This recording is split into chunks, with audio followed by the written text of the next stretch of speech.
세상에 떠도는 기묘한 괴담들. 첫 번째 이야기, 이상한 구덩이에 빠졌지만 여기서 빠져나올 수 없다. 본격적으로 이야기를 시작하기 전에 내가 이곳에 떨어진 지 아주 오래되었다는 얘기를 먼저 하고 싶다. 얼마나 오래되었냐고. 그건 잘 모르겠다. 여기서는 시간이 우스꽝스럽고 다르게 흘러가기 때문이다. 초 단위나 분 단위로 딱딱 맞춰 흘러가는 게 아니라 이곳 자체가 시간의 흐름을 조정하기 때문이다. 때로는 고통스러울 정도로 느리게 흘러가고 어떨 때는 머리가 띵해질 정도로 빠르게 흘러간다. 처음 이곳에 떨어졌을 때 나는 9살이었다. 정말 갑자기 일어난 무시무시한 일이었다. 사실 아직도 무시무시한 일인 건 맞다. 다만 이곳에 익숙해질 만큼 아주 오랫동안 여기 있게 되었을 뿐이다. 내가 떨어진 이곳은 당신이 어디 출신이냐에 따라 여러 가지 다른 이름들로 불려왔다. 누군가는 우물이라고 했고 누군가는 구멍이라고 했고 또 누군가는 거대한 무덤이라든가 여러 가지로 불렀다. 정말 많은 이름으로 불렸지만 그 이름들은 모두 아이들이 불렀던 것들이다. 나는 이곳을 구덩이라고 부른다. 나는 사촌들이랑 숨바꼭질 놀이를 하다가 구덩이에 떨어졌다. 사촌들은 엄마의 생일을 축하하기 위해 놀러왔고 어른들이 저녁 먹으라고 부르기 전까지 놀고 있기로 했다. 사촌형들과 놀 때는 늘 그랬듯 즐거워서 방방 뛰었다. 나는 빠르게 방으로 뛰쳐들어가 침대 밑에 숨었다. 몸집이 무척 작아서 밑으로 비집고 들어가기에 충분했다. 제대로 숨기 위해서 밑에 버려진 지 오래인 인형으로 앞을 가리고 가능한 한 더 뒤로 서둘러 들어갔다. 그리고는 사촌형이 숫자 세기를 멈출 때까지 두근두근대며 기다리고 있었다. 사촌형이 집을 휘젓고 다니는 소리며 한 명씩 찾아낼 때마다 발각된 사람들이 내지르는 비명들이 들렸다. 형이 내 방으로 다가올 때는 심장이 빠르게 뛰기 시작했다. 방문이 열리고 침대 밑으로 형의 발을 보았을 때 웃으면서 숨을 참았던 기억이 난다. 그때 나는 떨어졌다. 내가 착지한 바닥은 부드럽고 폭신폭신했다. 공포가 날 사로잡기 전에 잠시 멍하게 있었다. 허둥지둥 일어나서 올려다보니 저 위로 희미한 빛이 보였다. 사촌형이 날 부르는 소리가 들렸지만 엄청 작고 불분명하게 들렸다. 마치 몇 마일은 떨어져 있는 것 같았다. 최대한 크게 소리를 지르면서 벽을 타고 올라갔지만 나는 계속해서 떨어졌다. 정말 오랫동안 벽을 타려고 노력했다. 떨어질 때마다 벌떡 일어나서 다시 올라갔다. 올라가면서 사실 하나를 깨달았다. 나는 집 근처 나무들을 수천 번이고 쉽게 올라가곤 했다. 근데 여긴 왜 다를까? 구덩이에 대한 사실 하나는 구덩이 속은 우리 집과는 전혀 다르고 비교해봤자 아무 소용이 없다는 것이다. 다시 위를 올려다 봤을 때 아까까진 몰랐던 뭔가를 깨달았다. 바로 이 시점에서 처음으로 진짜 절망을 맛본 것이다. 빛이 서서히 사라지고 있었다. 나는 완전한 어둠 속에 남겨져 버렸다. 스스로 내질렀던 비명소리와 저질렀던 행동들은 정말 끔찍한 것이었다. 나는 주위의 벽들을 향해 몸을 내던졌다. 바닥에 마구 발을 굴리면서 머리를 쥐어 뜯었다. 숨을 쉴 수 없었고 눈물이 볼을 타고 흐르는 게 느껴졌다. 구토를 했다. 콧물과 위액 때문에 질식할 것 같았다. 이 광란의 에너지는 얼마 안 가 전부 소진됐고 나는 바닥에 쓰러져 몸을 떨며 움츠리고 있었다. 내가 처한 상황을 도저히 받아들이고 싶지 않았다. 뭔가 시도해보고 알아내기에는 너무 기괴하고 이상했다. 무릎 사이에 얼굴을 묻고 팔로 어깨를 감쌌다. 이 상황에서 스스로를 보호하기 위한 최선이었다. 나는 굉장히 고집이 센 편이고 아빠는 내가 불편하게 느끼는 모든 것들을 제대로 무시할 수 있는 사람이라고 적어도 한 번 이상 얘기했었다. 동생이 태어났을 때 6개월이나 동생의 존재를 무시했으니 절대 아빠 말이 과장된 건 아니다. 나는 침대 밑에서 잠들었을 뿐이고 지금은 악몽을 꾸는 것뿐이라고 믿기 위해 최선을 다했다. 그 밖에 다른 설명이 뭐가 있겠는가? 난 몇 번이나 침대 밑에 숨어 들어갔었고 그땐 구덩이 같은 게 없었다. 비록 어린애긴 했어도 침대 밑에서 구덩이가 마법처럼 짠하고 나타날 리 없다는 것 정도는 알고 있었다. 아니야, 이건 악몽일 뿐이고 곧 깨게 될 거야. 구덩이 속의 공기는 축축했고 썩은 냄새가 났다. 불쾌할 정도로 더워서 입고 있던 셔츠가 땀으로 흠뻑 젖었다. 벽도 바닥도 전부 따뜻하고 눅눅했다. 좀 진정이 되었을 때 벽이 천천히 확장과 수축을 하고 있다는 걸 깨달았다.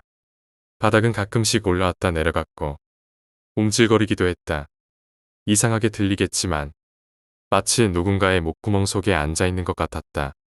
구덩이 속은 완전히 어둠이었다. 무릎에 묻었던 고개를 들고 최대한 어둠 속에 눈을 적응시키려고 해도 그저 어두울 뿐이었다. 시각을 대신해서 다른 감각들이 무리해서 작동하기 시작했다. 구덩이 속에서 새어나오는 끔찍한 냄새가 너무 심해서 입속에서도 냄새가 느껴질 정도였다. 귀는 벽과 다른 곳에서 들려오는 아주 작은 질퍽거리는 소리에도 민감하게 반응했다. 아주 작은 소리였지만 한번 들리기 시작하자 계속 들렸다. 방에서 들려오는 것 같았다. 머뭇거리면서도 어둠 속을 향해 손을 뻗었다. 거의 바로 내 손은 두 개의 작은 덩어리에 닿았다. 나는 그 자리에서 얼어붙었다. 두 덩어리가 벌어지자 손가락에 뜨거운 공기가 느껴지고 마른 혀가 내 손가락을 핥았다. 구덩이 속에 나 혼자가 아니었다. 소리를 지르며 재빨리 손을 걷었다. 최대한 그것으로부터 도망치려고 했지만 구덩이는 별로 크지 않았다. 겨우 오두막 정도의 크기에다 둥근 모양이다.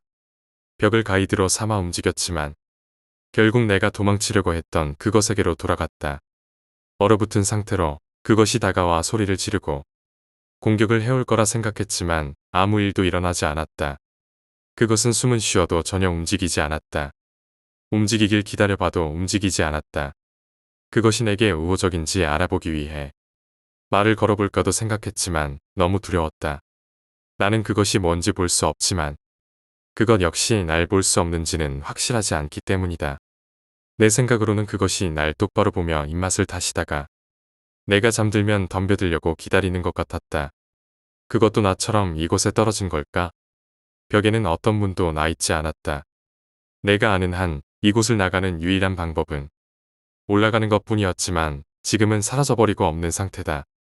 나는 출구 없는 함정에 갇힌 것이었다. 내가 닳아 없어지거나 그것이 더 참지 못하고 나를 죽이기 전까지는 계속 이 어둠 속에 갇혀 있을 거라고 생각했다. 다행히도 내 생각은 틀렸다.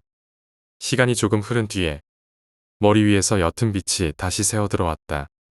처음엔 다시 기어 올라가자고 생각했지만 호기심이 앞섰다. 나는 눈을 찌푸리며 최대한 주위를 둘러보았다. 바닥은 너무 어두워서 알아보기 힘들었지만 벽은 뿌연빛 속에서 빨갛고 분홍빛이 도는 하얀색처럼 보였다. 마치 근육의 색깔처럼 말이다. 벽에는 이상한 덩어리들이 툭 튀어나와 있었지만 정확히 무엇인지는 알 수 없었다. 어떤 것들은 딱딱해 보였고 어떤 것들은 부드러워 보였다. 그 질감이나 벽이 움직이는 모양새는 정말로 내가 살아있는 것에 안에 있는 게 아닌가 하는 의심하게 만들었다. 그때 어떤 움직임이 눈을 사로잡았다. 그리고 어느새 내가 그것을 보고 있다는 걸 깨달았다.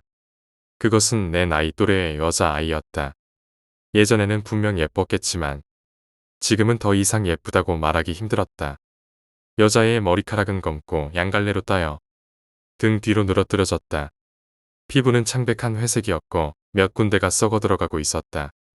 입술은 그 애의 눈만큼이나 파랬다.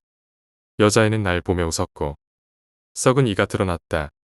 내게 손도 흔들어 보였는데 손가락 두 개는 관절만 남아 있었다. 그 애가 입은 다해진 가운은 우리 엄마가 어렸을 때 잠옷으로 나 입을 법한 촌스러운 것이었다. 나는 침을 꿀꺽 넘기고 부들거렸다. 여자애는 엄청 끔찍한 모습이었지만 날 공격하려고 들지는 않았다. 구덩이 속에 다른 사람은 더 없었고 그 애는 그런 상태임에도 내게 다가오지 않았다. 오랫동안 눈싸움을 하다가 걔가 나한테 우호적인지 알아보기로 마음을 먹었다. 사실 별다른 선택도 없었다. 여기엔 걔 말고 다른 사람은 없었으니까. 말을 걸어봤다. 이게 대체 무슨 일이고 우리가 있는 곳은 어디고 여기서 나갈 방법은 있는지 물어봤다. 여자애는 슬픈 표정을 짓더니 고개를 저었다. 처음엔 모른다는 뜻인 줄 알았다. 하지만 곧 여자애가 입을 열었다. 입술이 움직이면서 뭔가 말하는 것처럼 보였지만 어떤 말도 나오지 않았다. 속삭임조차 없었다. 그저 악취나는 공기만이 내 얼굴을 훑고 지나갔다. 이때 나는 이 구덩이의 첫 번째 법칙을 알아냈다. 여기 온 자들은 절대 말로써 의사소통할 수 없다. 구덩이는 살아있는 게 맞다고 생각하지만 증거는 없다. 살아있건 없건 사악한 것임에 분명하다. 여기 있는 동안 내가 알던 상식과 완전히 어긋나는 온갖 이상한 법칙들을 발견했다. 이상한 시간의 흐름과 서로 간의 소통 불능은 시작에 불과했다. 구덩이 안에서 당신의 몸은 더 이상 성장하지 않는다. 내 정신연령은 9살짜리 정신연령보다 훨씬 성숙해졌지만 내 몸은 그대로 머물렀다. 내 몸이 하는 것이라곤 썩는 것뿐이다. 아주 느리게 진행되지만 고통은 없다. 어느 정도냐면 머리를 헤집던 내 손에 두피가 딸려 나올 때까지 썩고 있다는 걸 몰랐을 정도다. 구덩이 속에서는 육체적인 고통도 배고픔도 갈증도 없다. 그저 시간이 흐르며 쌓여가는 무감각만이 있을 뿐. 빛이 들어올 때면 가끔씩 구덩이 속으로 물건들이 떨어진다. 인형이나 신발, 그리고 책이나 옷 등 여러분이 침대 밑에서 발견하는 아주 평범한 것들이다. 요즘 들어서는 전자제품들이 자주 떨어지고 있지만 아주 가끔 귀중한 것들도 떨어진다. 내가 떨어지고 얼마 안 가 다른 아이가 떨어졌는데 그 여자애는 신문을 가지고 떨어졌다. 희미한 빛 속에서 우리 셋은 종이와 펜을 가지고 짧게 대화를 나눌 수 있었다. 썩어가고 있던 여자애는 아비게일이라는 이름이었고 1964년부터 구덩이에 있었다. 걔는 가끔가다 내 어깨를 쿡 찌르는 이상한 버릇이 있었는데 모르긴 몰라도 더 이상 그녀가 혼자가 아니라는 사실을 상기시키고 싶어서 그랬던 것 같다. 아비게일은 이 구덩이를 스쳐 지나간 수많은 이름들을 알려준 사람이기도 하다. 아비게일은 손가락이 몇 개 없는 사람으로선 최선을 다해 빨리 자신이 떨어진 인형을 꺼내기 위해 어떻게 침대 밑으로 들어갔는지 그리고 언제 구덩이에 삼켜졌는지에 대해 썼다. 아비게일은 그때 10살이었다. 가장 최근에 희생이 된 애는 7살짜리 카일라였다. 카일라는 내가 구덩이에 떨어졌을 때처럼 무서워하진 않았다. 카일라는 아빠를 피해 침대 밑으로 들어갔는데 그 애의 아빠가 술에 취해 제정신이 아니었던 것이다. 카일라는 삐뚤빼뚤한 글씨로 뭐든 집보다 낫다고 썼다. 그의 생각으로는 도망가게 해달라고 빌었던 자신의 기도를 하늘이 들어준 것에 불과했다. 그리고 그 당시 날짜는 2002년이었다. 느낌상으로는 떨어진 지 고작 이틀이 지났을 뿐이지만 내가 떨어졌던 추운 날 밤은 1998년의 어느 날이었던 것이다. 우리는 이제 3명이 되었지만 별로 의미가 없었다. 일단 구덩이가 어두워지면 우리는 서로를 만지는 것 말고는 소통할 방법이 없었다. 아비게일은 찔끔찔끔 우릴 흔들곤 했는데 우리가 잠이 들까봐 두려워하는 눈치였다. 그 다음 구덩이에 빛이 들어왔을 때 카일라는 창백하게 변했고 갖고 온 신문은 구덩이 속의 습기 때문에 푹 젖어버렸다. 그렇게 망가져버렸지만 아직 쓸 구석은 남아있었다.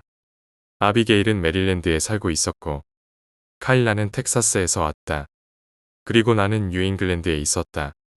구덩이는 절대 한 군데에 머무는 게 아니었다. 아비게일의 고개가 자꾸 숙여지는 걸 보고 혹시 피곤하냐고 물어봤다.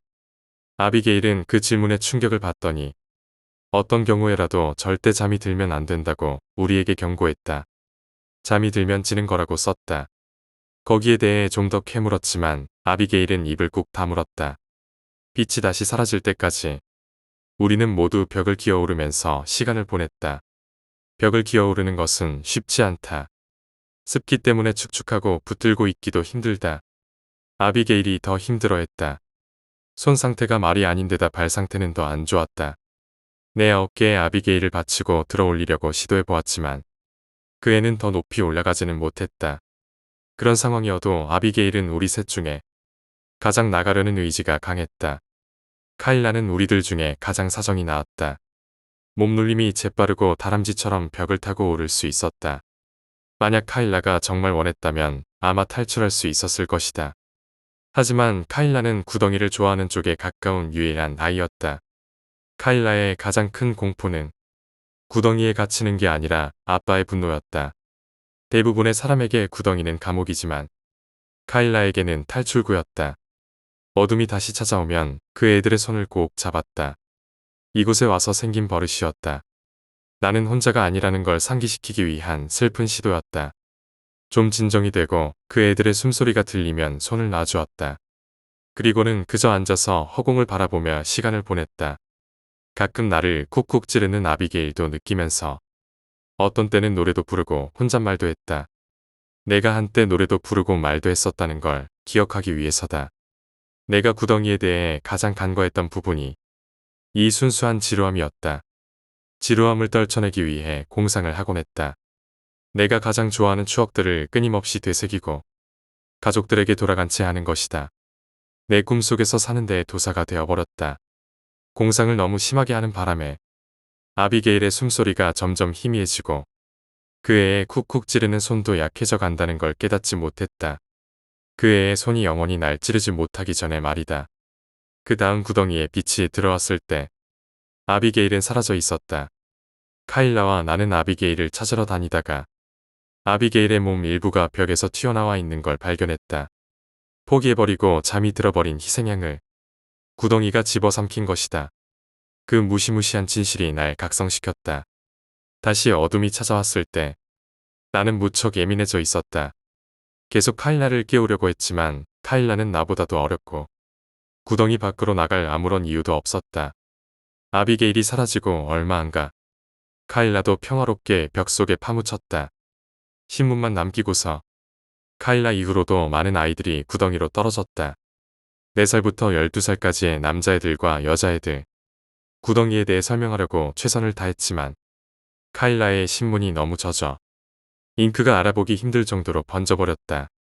다른 물건들도 아이들을 따라서 떨어졌다. 대부분은 쓸데없었지만 작동이 되는 손전등이 떨어졌을 땐 축복과도 같았다. 비록 오래 가진 않았어도 배터리를 낭비하지 않으려고 애썼지만 구덩이 안에 이상한 시간 흐름 때문에 배터리가 부식되어 버렸다. 심지어 부식된 배터리에서 흘러나온 유독 물질도 느껴보지 못했다. 하지만 손전등으로 얻을 건 다 얻었다. 손전등의 밝은 빛 때문에 잠시 동안 눈 앞이 안 보였지만 일단 눈이 적응하자 내가 갇힌 이 감옥의 모습을 더 잘 볼 수 있었다. 입구의 희미한 빛으로 봤을 때와는 비교도 안 될 정도로 선명한 모습이었다. 벽과 바닥은 살같은 빨간 빛이었고 지쳐버린 아이들의 팔들이 툭툭 튀어나와 있었다. 벽에 있었던 이상한 덩어리들은 모두 구덩이가 집어삼킨 아이들과 물건들이었던 것이다. 벽을 따라 빛을 비추자 예전 희생자 중 하나가 벽에 있는 물건들을 전략적으로 배치한 걸 알아볼 수 있었다. 올라갈 때 쓸 디딤돌로 말이다. 처음엔 흥분과 함께 희망이 차오르는 걸 느꼈다. 그쪽 벽에서 대기하고 있다가 다시 빛이 들어왔을 때 내가 할 수 있는 한 가장 빠르게 벽을 타고 올라가기 시작했다. 시간이 꽤 걸렸다. 몇 번이나 미끄러졌지만 디딤돌을 잡고 버틸 수 있었다. 시간이 흐를수록 구덩이가 내 에너지를 조금씩 앗아가는 걸 알았다. 얼마나 더 많이 올라가야 할지 전혀 알 수 없었지만 상관없었다. 왜냐하면 난 해냈으니까. 마침내 입구에 다다랐다. 내 손이 구덩이의 끄트머리를 넘어갔다. 그리고 나무바닥에 시원함이 느껴졌다. 손가락이 서서히 썩어가며 감각도 같이 잃어갔지만 내 발밑으로 느꼈던 우리 집의 나무바닥 감촉을 아직 기억하고 있다. 절대 착각할 리 없었다. 심장이 너무 빨리 뛰는 바람에 가슴 밖으로 튀어나가지 않을까 생각했다. 몸을 끌어올리자 반쯤 밖으로 나왔다. 끝까지 빠져나오려고 했었지만 다시 힘이 모일 때까지 좀 기다려야 했다. 너무 오랫동안 올라온 데다 가슴에 느껴지는 바닥의 느낌이 경이롭게 다가왔다. 잠시 주위를 돌아보았다. 어딘지는 알 수 없으나 어둡고 비좁은 공간이었다. 손으로 휘젓자 장난감이 만져졌다. 그때 비로소 어디에 있는지 깨달았다. 그곳은 침대 밑이었다. 시야 한 구석에서 수면등 빛이 보였다. 나는 그 부드러운 빛에 감탄했다. 수면등이 깜빡깜빡거렸다. 그러자 구덩이가 다시 날 집어삼키기 시작했다. 마치 거센 해류에 말려 들어가는 것 같았다. 누군가 내 발목을 붙잡고 잡아당기는 것 같기도 했다. 때로는 놓아주는 것도 같다가 수면등이 깜빡거릴 때마다 다시 거세게 잡아당겼다. 공포에 질려 어떻게든 빠져나오려고 힘을 2배로 끌어올렸지만 수면등이 거의 꺼져가면서 나 역시도 구덩이에 집어삼켜지고 있었다. 빛이 완전히 사라지기 직전 내 눈에 무언가가 포착됐다. 침대 끝에 삐져나와 있는 손이었다. 더 생각할 것도 없었다. 빛이 완전히 사라지는 순간 그 손을 잡았다. 잠시 동안 그 손이 날 끌어올려 줄 거라고 생각했다. 하지만 그 손은 내가 닿자마자 격렬하게 뿌리쳤다. 구덩이가 나를 완전히 집어삼켰을 때 귀가 찢어지도록 큰 비명소리가 들렸다. 그 후 나는 두 번 다시 그 높이까지 올라갈 수 없었다. 내가 아는 한 어느 누구도 구덩이를 빠져나가지 못했다. 나만큼 올라갔던 아이는 8살 소년 카이였다. 그 애는 체조를 배웠고 엄청나게 재빠르며 유연했다. 그 애가 겪은 것도 나와 거의 비슷했다. 구덩이에 다시 집어삼켜지기 전에 몸에 반절이 나와 있었다. 늘 가지고 다니는 자신의 스케치북을 이용해서 카이는 자신이 누군가의 침대 밑에 있었다고 얘기했다. 그 애도 침대 밖으로 나와 있는 손을 보고 잡았지만 그 손은 그를 떨쳐내 버렸다. 우리 경험에서 유일하게 달랐던 점은 그 애가 수면등을 보지 못했다는 것이다. 그가 본 유일한 빛은 벽장에서 흘러나오는 빛이었지만 벽장 안에 전구가 나가버렸고 그 때문에 다시 구덩이로 끌려 들어왔다. 그 얘기를 듣고 구덩이가 열릴 때마다 들어왔던 그 빛이 사실은 수면등이거나 밤에 사람들이 켜놓았던 작은 빛이었던 걸까 하고 추측하게 되었다. 난 정말로 카이가 다음번엔 해낼 거라고 생각했다. 하지만 구덩이가 그의 에너지를 전부 집어삼켜 버리자 카이도 카일라처럼 똑같이 사라져 버렸다. 나는 아직 포기하지 않고 있지만 결국 구덩이 안에서 영원히 잠이 들고 말 것이다. 머리에 어떤 생각이 떠오른 후로 그 생각 때문에 서서히 지쳐가고 있기 때문이다. 그 생각이란 이 구덩이의 마지막이자 가장 잔인한 법칙 때문에 탈출은 불가능할 거라는 생각이다. 그 법칙은 바로 누군가의 도움 없이는 절대 구덩이에서 빠져나올 수 없다는 것이다. 어렸을 땐 나도 우스운 두려움을 갖고 있었다. 사실 모든 사람이 갖고 있을 보편적인 두려움이다. 전등 스위치를 끈 후 어둠 속에서 내달린다거나 괴물을 피하기 위해 이불을 뒤집어 쓴다든가 누군가 잡아채는 일이 없도록 침대 밖으로 손이나 발이 삐져나가지 않게 한다든가 하는 것들 말이다. 우리 모두는 한 번쯤 침대 아래에서 뻗쳐오는 더럽고 차가운 손에 대해 상상해 봤을 것이다. 하지만 장담하건대 그 손들은 여러분을 끌어내리려고 하는 게 아니다. 우리는 그저 빠져나오고 싶을 뿐이다. 끔찍한 구덩이 안에서 시간이 얼마나 흘렀는지 모르겠다. 여기 있는 동안 나는 수많은 아이들을 보았고 그들 중 대부분이 사라져갔다. 그들 모두는 구덩이 속에서 잊혀진 존재들이 되어버렸다. 나 역시 그 운명을 피할 수 없을 것 같다는 생각이 들었다. 점차 나는 구덩이의 진실에 더 가까워지고 있다는 것을 깨달았다. 이곳은 단순한 눈물이나 구멍이 아니었다. 이곳은 무언가 다른 차원의 공간처럼 느껴졌다. 시간과 공간이 왜곡되어 있는 이곳에서는 일반적인 물리 법칙이 적용되지 않았다. 여기서의 삶은 고통스럽고 무의미하게 느껴졌다. 빛이 들어올 때마다 올라가려고 했지만 매번 실패했다. 나는 이 구덩이가 나를 포기하지 않을 것이라는 사실을 받아들여야만 했다. 그러던 어느 날 구덩이 속으로 새로운 아이가 떨어졌다. 그 아이는 다른 아이들과 달랐다. 그 아이는 처음부터 구덩이를 탈출하려는 의지가 강했다.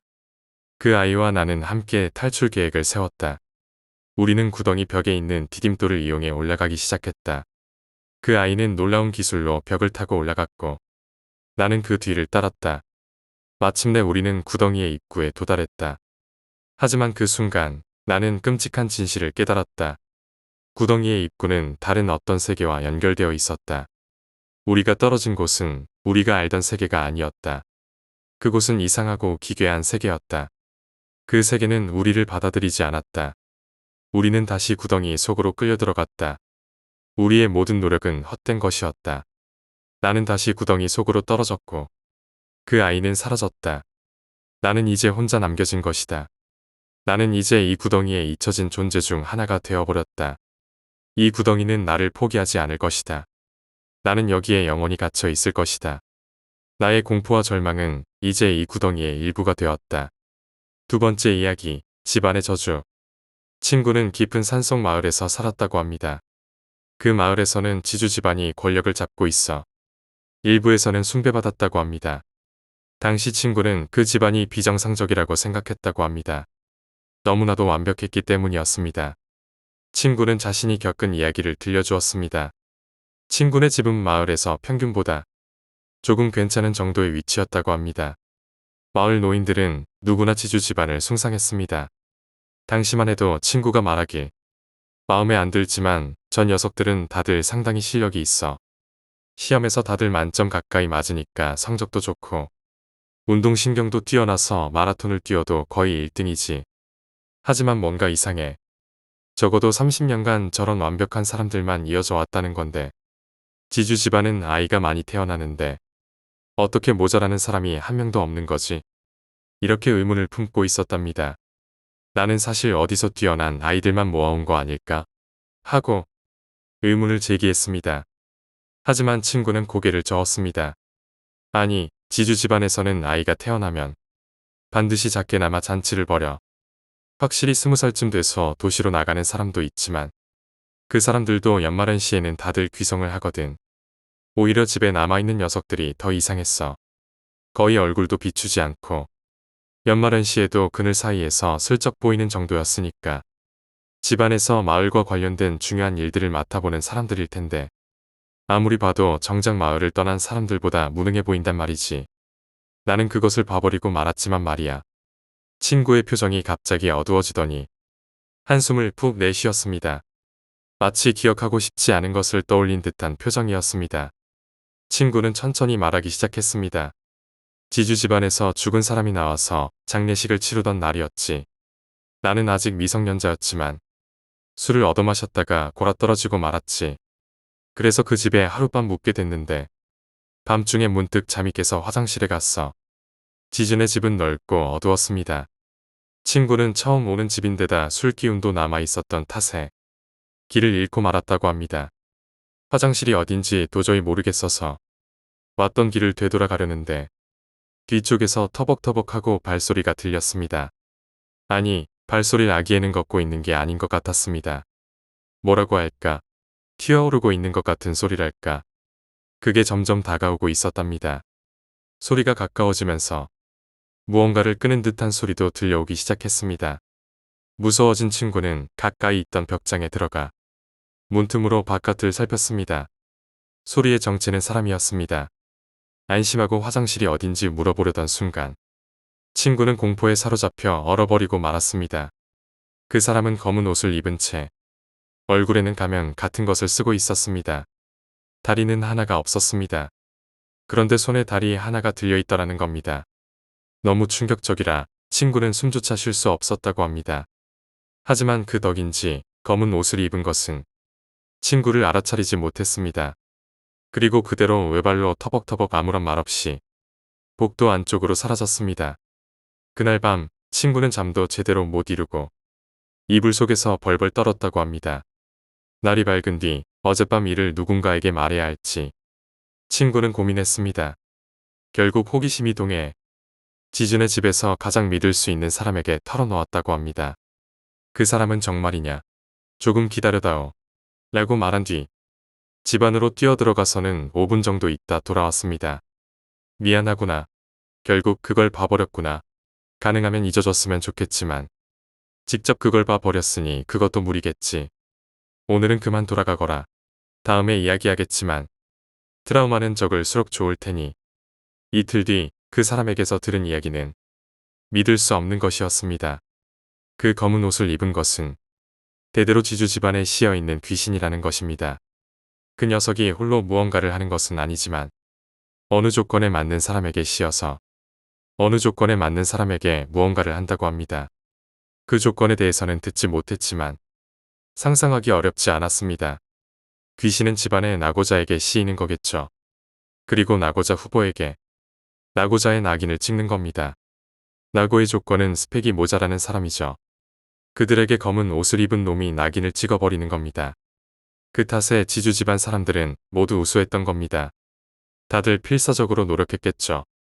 살아남은 사람들은 집을 떠나고 낙오당한 이들은 집에 남게 됩니다. 집에서 도망친 사람들과 낙인을 지켜 집에서 도망치지 못한 사람들. 낙오자들은 집안에 숨겨진 존재가 되는 것입니다. 다른 사람들과 얼굴을 마주할 일이 없으니 자연히 사람들은 지주 집안에 우수한 사람들만 있다고 느끼게 되는 것이죠. 마을 노인들은 다들 알고 있다고 하더라고 친구는 덧붙였습니다. 나는 그걸 다른 사람한테 말해도 괜찮은 거야? 하고 물었습니다. 말하더라도 그걸 보지 않은 사람은 못 믿겠지. 게다가 지주 집안은 여기저기 연줄이 닿아 있어. 지방선거도 지주 집안에서 밀어주는 사람이 무조건 당선되고 말이지. 얼마 전에 나고자 후보로 보이던 놈 중 하나가 죽었어. 젊었으니까 아마 정신이 나갔던 거 아닐까. 말해준 사람도 얼굴이 상처투성이었으니까. 나라도 엘리트에서 나고당에 외톨이 신세가 되면 정신줄을 놓을 것 같아. 게다가 그 집 동쪽에는 아무도 못 가는데 가끔씩 작게 비명이 들려오니까 그걸로 모두 연결이 되더라고. 우리 반에 지주 집안 셋째 아들이 있었는데 마라톤을 죽어라 뛰고 나서 쓰러져서 구급차에 실려갔던 적이 있었어. 왜 그렇게까지 필사적이었는지 그때는 몰랐는데 이제는 알 것 같아. 친구는 그 후에도 그 집안의 무용담 비슷한 이야기를 줄줄이 늘어놨습니다. 스스로는 마음에 들지 않는다고 했지만 그 말투는 마치 그 집안을 숭상하는 것처럼 들렸습니다. 자신도 모르는 사이 내적으로 우러러보게 되는 카리스마가 있는 건지 아니면 영적으로 세뇌당한 것일지 내게는 어쩐지 후자인 것처럼 느껴집니다. 실제로 친구는 지금까지도 지주 집안과 교류가 있어 매번 많은 도움만 받고 있다라고 말할 정도입니다. 무엇보다도 친구가 말할 때 낙오당한 사람과 그렇지 않은 사람에 대한 태도가 완전히 다릅니다. 그걸 본 순간부터 그 사람들을 보는 눈이 달라졌어. 라고 말하며 웃는 친구를 보고 있자니 그 순간 친구 역시 귀신에 씌인 것은 아닐까 싶은 생각이 들어 소름이 끼치더랍니다. 그날 밤 그 끔찍한 사건 이후로 친구의 삶은 완전히 바뀌었다고 했다. 친구는 자주 악몽에 시달렸고 자신이 본 것이 현실인지 환상인지 분간하기 어려워했다. 그의 눈에 비친 세상은 더 이상 평온한 곳이 아니었다. 마을의 모든 것이 음울하고 불길한 비밀을 간직한 것처럼 보였다.